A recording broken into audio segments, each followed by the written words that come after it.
last game we previewed, right, as this thing's getting pretty long, but again, we talked about it week 13. It's a big deal, right? A lot of stuff's going on. Sam Houston went to Jacksonville State and lost. We had Jacksonville State winning and covering this game, 6.5. They did do just that. And kind of, I believe they clinched a spot in the CUSA championship, if I'm correct. Yep. Yeah. Everyone else has 2 losses, then they are 7-0. So I'm not sure about the dynamics of the rest of the CUSA right there, but I mean, it's not like Sam Houston was in this football game, right? I mean, it wasn't until a touchdown in the fourth quarter that it kind of like made it a 10-point lead, and you're like, okay, I mean, with the way that Sam Houston's offense is playing, maybe that deficit is not really attainable. But I mean, once again, Jacksonville State does it again on the ground. Huff, 177 yards on 30 carries for 33 touchdowns. They ran the ball 58 times on the ground, which is just a commitment to doing that. And Sam Houston, the other side of things, I mean, Hunter Watson, I mean, played hard, did what he could, I guess. It just wasn't enough, and offensively, Didn't they've had didn't get a times where ton of they've help. struggled. Yeah. Yeah, he did not get a ton of help. It was enough. 259 yards of total offense is not going to do it against a team that's as hot as Jacksonville State. And when Jacksonville State runs for more yards than you have total yards, then yeah, you're going to be in trouble. But the fact that they had a chance to win that game in the fourth quarters, I guess a credit to that coaching staff going on the road and against a really good team. But yeah, Jacksonville State, they play at Western Kentucky, and that game doesn't really matter that much. It does matter for Western Kentucky, though, who does have a chance, I think, still to make the CUSA Conference Championship. Yeah. Because, So yeah, it's Sam Houston plays Liberty.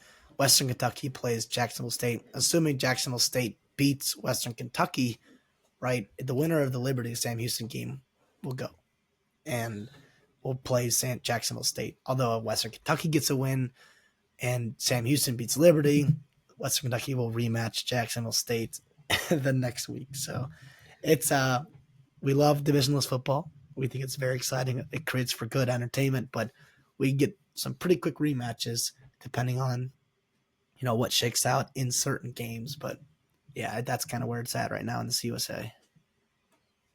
so, yeah, good for Rich Rodriguez, second year in FBS football. I don't think people gave him a big chance last year, and they overperformed. In the early schneid this year, I think people were ready to write him off in the CUSA, but then they just reel off 8 straight wins after losing to Eastern Michigan in double overtime. I mean, that was a bad loss, right? They got spanked by Coastal Carolina week 1, spanked by Louisville, but I mean, They rebounded nicely. they rebounded nicely. Huff is playing out of his mind through the air and on the ground. They're looking really solid. Obviously, their schedule is not conducive enough to making the college football playoffs, but I think they should be in a pretty decent bowl game. And I think this team is talented to beat a handful of Power Five teams that they would potentially be matched up with in a bowl game if they won out. Absolutely. Or even like, you're playing other pretty significant G5, maybe the Mountain West loser or whatever it may be. But yeah, it's very, very happy for our Gamecocks down there in Jacksonville. And Sam Houston, I mean, like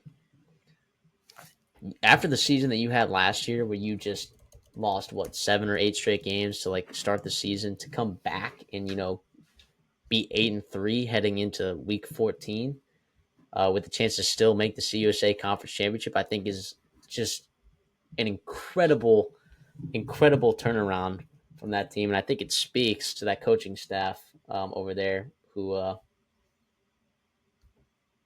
won a lot of football games. Coach Keeler. So I think the CUSA, it really comes down to 4 teams at the top. I think Western Kentucky's on a schneid, right? I think Jacksonville State will handle that. And then it'll really come down to Sam Houston Liberty. And Liberty kind of bouncing back after 2 pretty brutal losses from them, including one to Kennesaw State, which was pretty terrible. But it'll be interesting to see where some of these teams end up in bowl games and if they're going to be able to compete against some of these other conferences, given that, generally the CUSA is, especially at the bottom, does not have a lot of talent. And So it'll be interesting to see come bowl season, where some of these teams in the CUSA are going to be matched up against and how they're going to fare.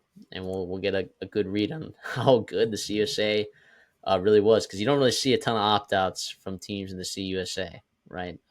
Maybe some transfer portal opt-outs, but other than that, you're mostly getting these teams at full strength come the postseason.